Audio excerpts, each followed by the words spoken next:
प्रेम से बोलिए शंकरी भगवान की जय, गौरा माता की जय, कार्तिकेय बाबा की जय, हरिंदर भैया की जय, लीलम दीदी की जय, गौरे पुत्र गणेश की जय, हर हर महादेव। तो आप सबन के बीच हम एक सी चर्चा की कथा लेके आयल बनी। हमरी कथा के आप सबन जरूर सुनम, शुरू से अंत तक सुनम आ देखम कथा में का भाव बा और बताई हमार कथा आप सबन के कैसन लगल बाटे और कमेंट बॉक्स में हर हर महादेव लिखम। तो देखिए एगो शिष्या रहली तो उनकरे कहल जाला कि पति नाय रहने, पति उनकर मर गए रहने। भगवान भोलेनाथ दूगो बेटा देले रहने बेचारी के, आ दूगो बेटा देले रहने आ एगो बेटी देले रहली।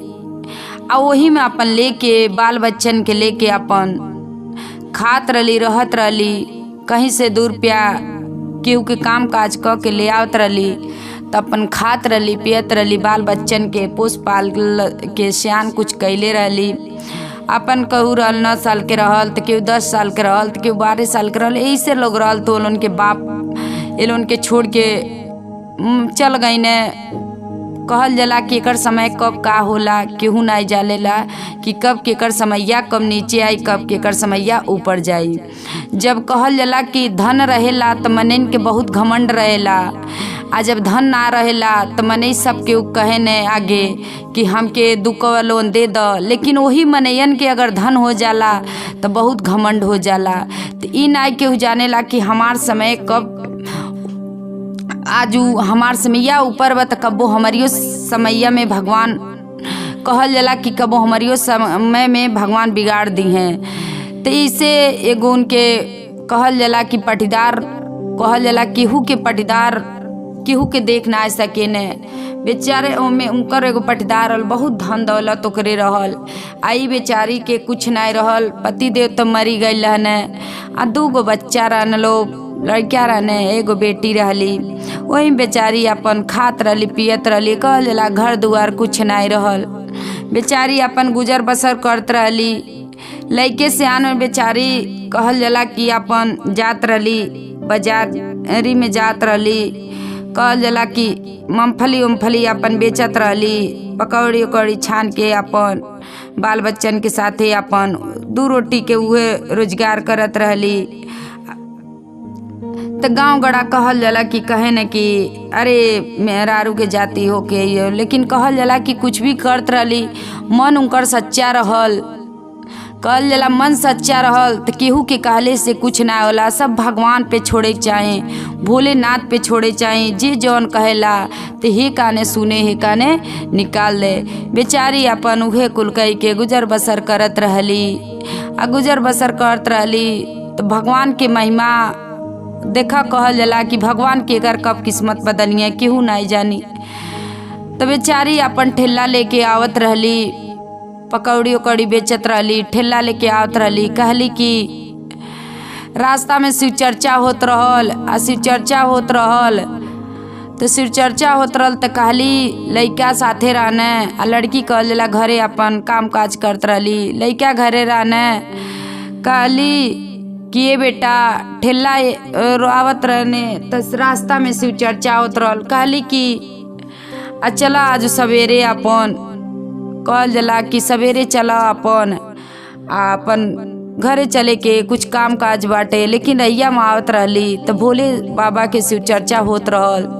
कहली ये बेटा रुक जा, थोड़ा वहाँ कुछ होता, चला देख ही आवे के, आ देख के आवल जाए तो घरे चलल जाए। कहली कि काने बेटा कि ये मम्मी चला का करे बाटे। जाली वहाँ तो कहल जाला शिव चर्चा गुरु भगवान भोलेनाथ शिव गुरु के चर्चा होत रहल। तिनके सुनत के अच्छा लगल। कहली कि ए बेटा यहाँ तो कहल जाला शंकर भगवान के कथा होता, चर्चा होता टे कि कहता तो तू सुन लेती। कहना कि ये मम्मी क्या करे बैठ के तू सुन ला। कहली कहना कि कहली कि तू ठेलवा लगवा जा। आ का करे वह ठेलवा लगवा जा, तू ठेलवा देखिए। कहने कि नाई चला हम सुनो मानाई केउली बेचारी के कुछ कहल जला। पकौड़ी ठेला तो सवेरे कहल जला उनकर बिका उका के सब सामान खत्म हो गई रहल हवे, सब खत्म हो गल। अपन सवेरे ठेला लेके लौटत रहली या कुछ कहली चला सवेरे लेके लौटत तनी तो कुछ बेचारी कहल जला कि कहली कि ठीक बात। कहली कि अरे ठेलवा सामानवा बा त केहू ले न ले तनी तू देखल कर, हम चर्चवा सुन के हम आ तनी। कहली के कह तने नाय मम्मी हम सुनम किराए दनाई केउली। कहली कि हे शिव गुरु, कहली में हे शिव गुरु तोहरे भरोसा पे हम सुनत तनी, अगर तुहार का दया बरसी तो हमार जैसे सामान रही वैसे। कहने अब शिव गुरु का सोचतने कि रास्ता धो के आवत रहली है शिशिया, आ रास्ता धो के आवत रहली हमार चर्चा सुनत तली। तुमकर अगर उनकर हम कहल जला कि अच्छा नहीं करब तू हमरे भरोसा नहीं करी है, आ जब भरोसा नहीं करी उनकर भरोसा टूट जाई तो हमार चर्चा सुने ना आई है कि जाए दो इतना गरीब बाली तो उनकर पूछू। तो भोले बाबा शिव गुरु कहल जला उनकर ठेला रखावत रहने, केहू नाई देखत रहल उनके। आई चर्चा सुनत रहली, माई बेटा लोग चर्चा सुनत रहलो। आ जब माई बेटा लोग चर्चा सुनत रहल तो कहल जला कि राह धो के जात रहली एगो महतारी बेटा लोग रास्ता धो के उहो लोग जात रहल लोग। महतारी बेटा जब रास्ता धो के लोग जात रहल तुमकर माई रहली, कहल जला कि बहुत उनकर माई हथलपाक रहली, चोट्टी रहली कि केहू कहीं कुछ देखें तू हाथ तुरंत बढ़ा दे।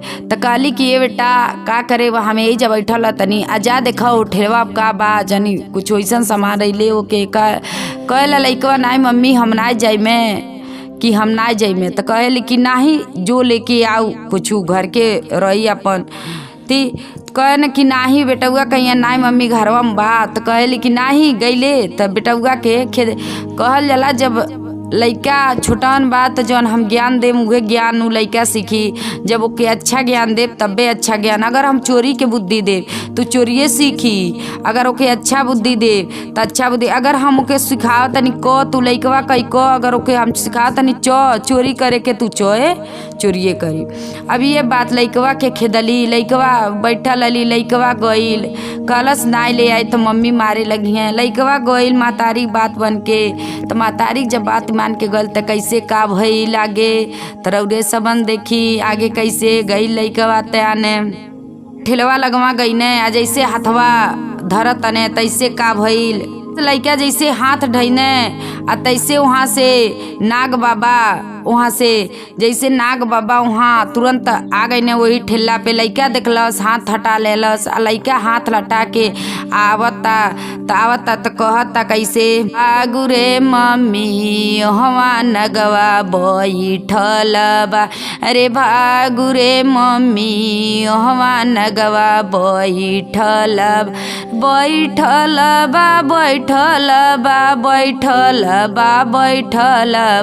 रे भागू रे मम्मी हवा नगवा बैठल बा, भागू रे मम्मी हवा नगवा बैठल बा, भागू रे मम्मी हवा नगवा बैठल बा। ए फुबकार अरे मारे फुबकार रे भागू रे मम्मी हवा नगवा बैठल बा, भागू रे मम्मी हवा नगवा बैठल बा। नेली फेन कहली कि नाही तू जा लेके आवा, तू झूठ बोलतला। कहला लइका कही ना तो कही माई की जा भाग गइल होई नगवा भाग गइल होई फेन तू जा। उ उतना आवे न सब उ कहल जला कि वो सबन के रास्ता आवे कि साफ सोचे ने कि आदमी से ना बैठे ओके, आदमी सोचे ने कि सापे से ना बैठे ओके। फिर लइका के खेदेली अब फिर लइका जाला, लइका फेन जाई जैसे लइका फेन जाई फेन हाथ धरी तो फेन हथवा धरी तो फेन कैसे का फेन वैसे आवे ने तो फेन कैसे का कहिए भागू रे मम्मी ओहा नगवा बैठल बा, बैठल बा बैठल बा बैठल बा बैठल बा, भागू रे मम्मी ओहा नगवा दौड़ावता, बागु रे मम्मी हमके नगवा दौड़ावता रे बागु रे मम्मी हमके नगवा दौड़ावता। फिर नहीं मानेली लेकिन नहीं कि तू झूठ बोलतला कुछ नहीं बा। तो जैसे फिर जाइए तब कहली कि ठीक बा हम जा तनी देख के आवतनी आ देख के आवतनी आ तू तब जइया। फिर वही जइए जब देखे तो वहाँ नाग बाबा नाई बने। नाग बाबा वहाँ नाई बने। जब नाग बाबा नाई रही हैं तो फिर कहली कि तू झूठ बोलतला तू लइका आवा तू लेके अबा तो के केहू नहीं कुछ कही हम लेके। फिर लइका जाई तो फिर लइका जब लेके आई तो कैसे काम बागु रे मम्मी हुआ बैला दौड़ावता बागु रे मम्मी हुआ बैला दौड़ावता रे बागु रे मम्मी हुआ बैला दौड़ावता उड़ावता दौड़ावता दौड़ावता दौड़ावता अरे बागु रे मम्मी के बैला दौड़ावता बागु रे मम्मी हमके दौड़ावता दौड़ावता दौड़ावता दौड़ावता दौड़ावता रे बागु रे मम्मी हमके बैला दौड़ावता।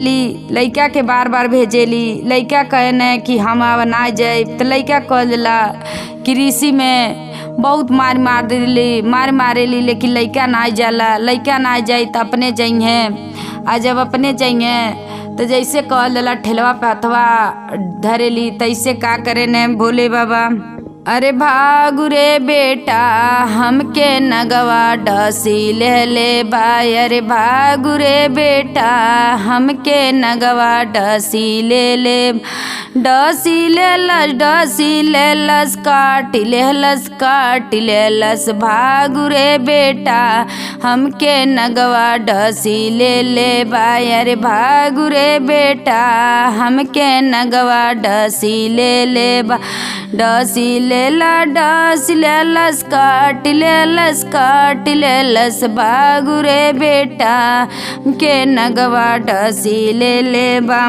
लइका लग गई हैं तो लइका लग कही के मम्मी तू बात नहीं मान लू हो। कहानी है कि वहाँ नाग बैठल बाने आ जब ठेला फाँत धर तनी नाग बाबा आवतने आ ना तू बात मरलू हो तो हम ना गईने तो तू हमके मरलू हो तो अपने गईलू तो नगवा डसलस तो अब हम का करी। लेकिन लइका देखा का कहेला लइका जाला लइका के तो चोरी सिखावल जाला लइका लाई जाला। तो लइका जब चर्चा जहाँ सुन होत रहला तो लइका जाला तो चर्चा जब होत रहला तो वही जाला महतारी के लेके। अब महतारी के लेके जाई तो कही का कि हमरे वहाँ कही का कि ए चाचा ए भैया ए भाभी ए चाची लोगन ए दादी लोगन हमरे अम्मा के सांप काट ले बाटे सांप काट ले। चर्चा से सब मनई उठ जाइए और उठ के कहिए कि तुरंत सब के कही कि का ये भोले बाबा तोरा और चर्चा सुनत रहनी हम का सुना दे नी रौरे कि एगो बालक के महतारी के सांप काट ले लस कि रौरे कि इनके बचा दी छोटा बालक बाटे का करी। तो लइका से लोग पूछी कि ये बेटा कैसे तोरे मम्मी के कहाँ सांप कटलस तो कहिए कैसे लइका बताओ ने कि वही जा एगो ठेला रहल हवे और वही ठेलवा पर सामान रहल तो हमार मम्मी कहतली जाके तू लेके आवो। तो हम ना जात रहनी लेवे फिर भी हम गईनी लेवे तो वहाँ नाग बाबा रहने सांप रहल तो सप रहल तो आवत रहल तो ठेलवा फतवा दौड़तनी तो सप आ जात रहल। तब हम मम्मी से कहत रहनी कि भाग रे मम्मी हमके सपवा दौड़ावता। मम्मी बात नहीं मन लिए आ जब बात नहीं मन लिए तो हमके बहुत तब तीसरा बेर हम ना गईनी तो मम्मी हमके बहुत मार मन लिए अपने गईली ठेलवा फतवा दैली है तो सपवा डस लेलस। तो कैसे का हो लागे तो सब जानी लोग कहे लगला चोरी करे जाली लेकिन भोले बाबा तो ऐसा करे न ठीक तो करिए लेकिन चोरी करत रहली लेकिन शोर भोले बाबा मचा देने की ठेला के सामान तू कर बिना फिर चोर के वहाँ पकड़ा देने। तू का कहेली कैसे दया उनके खरती मांगे लगेली, कहेली कि ये भोले बा जाए दी कि ठेले के सामानवा ने लेत रही थोड़ा सा कि हे भोले बा जाए दी कि जैसे हमार बालक ह वैसे उनऊ बालक बटे आ जाए दी अपने पेट खातिर बेचारी के ना रहल हो तो सोचले हुई कि जाए दी उनकर कहल जाला कि मर जाइए तो उनके बाल बच्चन के हो तो भोले बाबा से कैसे का कहली शिव गुरु राऊ रे जो दया बरसवती शिव गुरु राऊ रे जो दया शिव गुरु राऊ रे बरसवती शिव गुरु आय अपने जो बिसिया शिव गुरु आय अपने जो घींचती हो गला के जो नगवा बोलाइए शिव गुरु हमारे फूफू करवाए शिव गुरु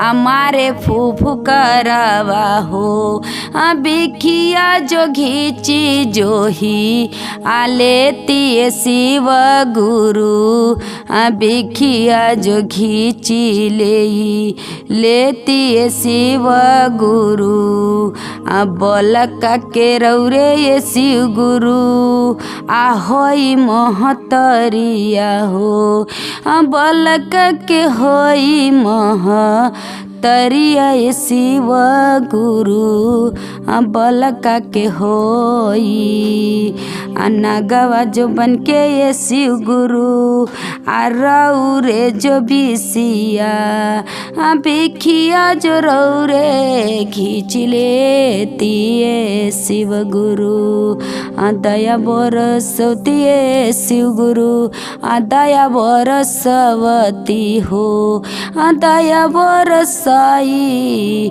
जो ही देती है शिव गुरु बलकन के रौरा ये शिव गुरु माई के बचवती बलकन के रौरा जो माई के बचवती माई के बचवती दया बरसवती है शिव गुरु दया बरसवती दया बरसाई जो ही दे दिए शिव गुरु चोरिया जो करते रलिए शिव गुरु रौरे जडसनी रौरे जडसी जो ही लेहानिए शिव गुरु रौरे चरचवा में शिव गुरु हम जो ही आईनी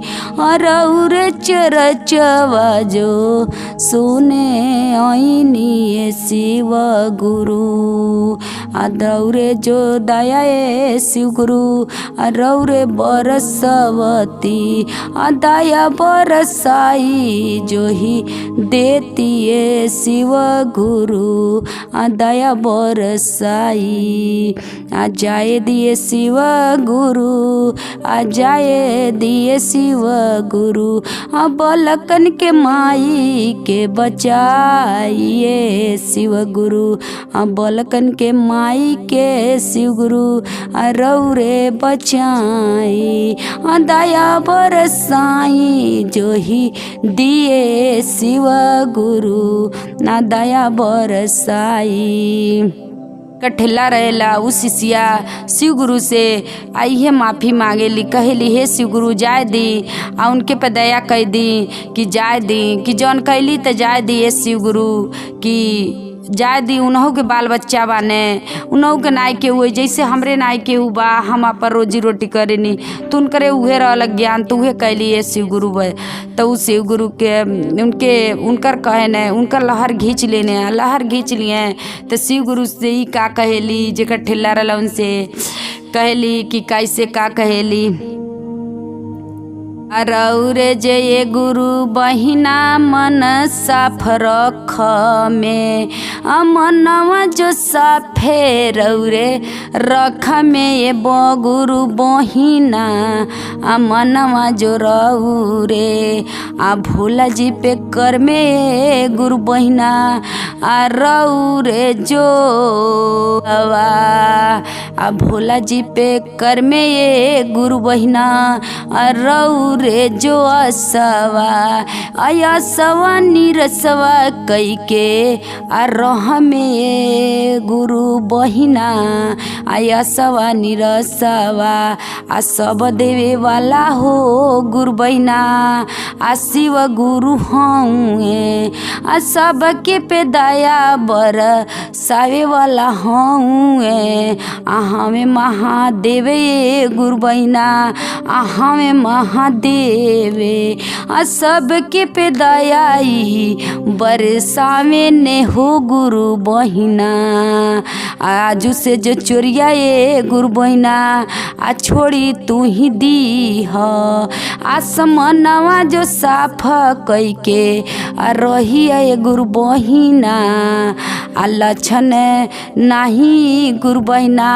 आ नाही तू ही ली ह अपने शरीरिया नहीं ली है ये गुरु बहिना अपने शरीरिया आ भोला जी हमें गुरु बहिना आ दया बरसई हैं ठेला रहेला जौने शिष्या के ऐसे उनसे जे चोरी करेला ऐसे उनके समझावेली सिखावेली कहेली कि आज से आपन चोरी छोड़ दिया तू आ चोरी छोड़ के आ भोला जी के दरबार में तू जइह भोला जी से जौन मांगे रही मंगिया कि आ शिव गुरु के हम ना जानत रहनी है कि शिव गुरु के आज चर्चा होत रहला त हम उन्हीं भरोसे अपन ठेला छोड़ के हमार लइका हम चर्चा सुनत रहनी है तरौरे हमारे ठेला से आप दीदी चोरावल सोचनी तो भोला जी हमार ठेला के रखावत रहने हैं तो उहे डसने हैं आज डसने हैं तो देखी भोला जी पे अगर मन साफ करके तन साफ करके अगर आप रहब